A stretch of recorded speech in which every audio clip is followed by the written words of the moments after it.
Hi, I'm John, and this is a bootleg Great Ape Vegeta figure. There we go. What I'm doing today is based off one of my first projects on the channel, where I repainted a GX Materia Vegeta figure. I saw this comment about how he should have been painted in weird anime colors, and always thought it was a missed opportunity. For those who don't know, before Vegeta was given his official colors, Toei Animation took their first stab at it and came up with this. Red hair, green and orange armor, and a navy blue jumpsuit. Absolutely wild. Eventually, when he gets to Earth, they change it to the colors that Akira Toriyama intended, but what if he went through the entire Saiyan saga with the colors that Toei gave him initially? Well, let's find out. As a reminder, everything I'm using today will be linked below in the video's description. First, I need to make some monkey suit. This figure was hollow, so even though he was initially too big to fit in the pot, somehow I was able to stuff him in. It was then time to prime the figure, starting with the armor using some Vallejo light gray surface primer. Then, I did the rest of the figure.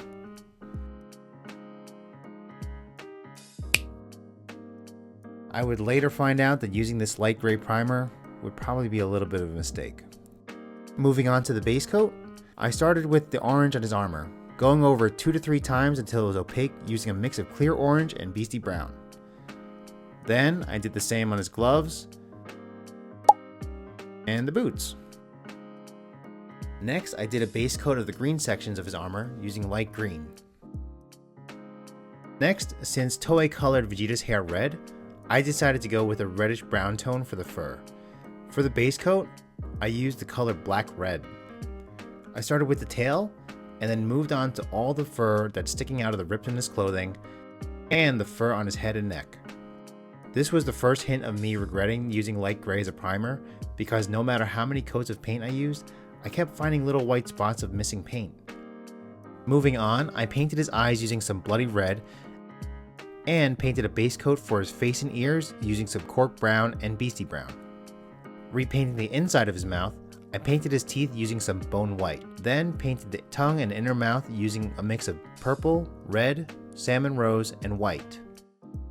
Moving on to the jumpsuit, I used a mix of black and royal blue, making sure I avoided all the fur that I painted on. As I painted on all the blue, I found many of the areas of the clothes where there were spaces for some more fur to come through, so I went back and painted those in using some black red. There was so much texture in the clothes, and while I knew it would make for a great final product, even after 4 to 5 coats of paint, I kept finding little white spots in the primer sticking out from the little crevices after the paint dried. I thought to myself, what can I do to fix this? And I figured out that I can use a Blackwash to seep through all the nooks and crannies. The wash I used was my special mix of Black Tamiya panel liner and X20 thinner, and then I smothered it all over the pants, sleeves, and all over the fur. Then I used some X20 thinner and my wife's makeup remover pads to wipe off the excess. Since the wash was an enamel base, I cleaned it all up without wiping off any of the work I did with the acrylic paint, and I gotta say it worked out pretty great and gave some extra bonus shading. Speaking of shading, it was then time to move on to dry brushing the raised section of the clothes using a lighter mix of royal blue and black. Then, using a mix of flat brown and flat red, I proceeded to dry brush all the fur, starting with the head, tail, and even the fur sticking out of the little ripped holes in his clothes. Moving on to the face, I dry brushed his skin using a mix of Cork brown and flat flesh. Moving to the armor, I started with the orange sections, using some fire orange to brighten it up. I did the same to the gloves and boots to really bring out the texture in the sculpt. Moving on to the green sections of the armor, I used a mix of light green and white to dry brush these textures. I think it really made those gashes in the armor come out quite nicely. Since I finished the big color sections of the armor, it was time to paint in those lines using a mix of lemon yellow, light green, and white. I saved this part for last since I didn't want to ruin the color while dry brushing. At this point, I realized I made an error on the boots. In his anime colors, Vegeta's feet were actually brown, so I went back and painted the feet using a mix of black and flat brown. I followed the folds of the boot as best as I could to make it look like there were two separate sections, rather than going in and trying to sculpt the cloth myself and replicate the original texture. Then I dry brushed over it using some flat brown. Moving on to the finer details, I used some Tamiya brown panel liner into the orange sections of the armor, particularly in the damaged sections to make the gashes look a little bit deeper. Then, using the same black wash I used on the clothes earlier, I painted in the gashes as well as the edges of the green sections of the armor to bring out the texture of the sculpt and add some extra shading. Next, I went in with some brown panel liner around the face to bring out all the wrinkles, as well as his teeth. After cleaning up some of the excess, I put together his entire head, as well as his leg and boots to make it easier to seal the paint using a matte clear coat. Since this is such a big figure with so much texture, I decided to spray paint on the clear coat, this one being from Krylon. As always, use a spray booth and a mask when doing this, or do this outside. After the matte coat dried, I hand painted a glossy clear coat on the eyes and mouth, since I wanted to add a little bit more liveliness to his eyes and make his mouth look a little bit more slimy.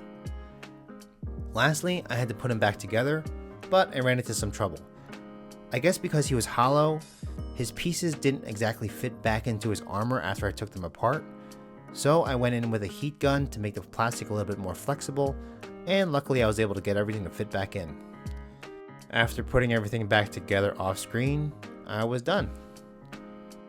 So, here's how it looked like before. And here's the final product. This took a lot of effort and a lot of problem solving, but I think it came out great. And now we know what Great Ape Vegeta would look like in these crazy colors. Let me know what you think in the comments.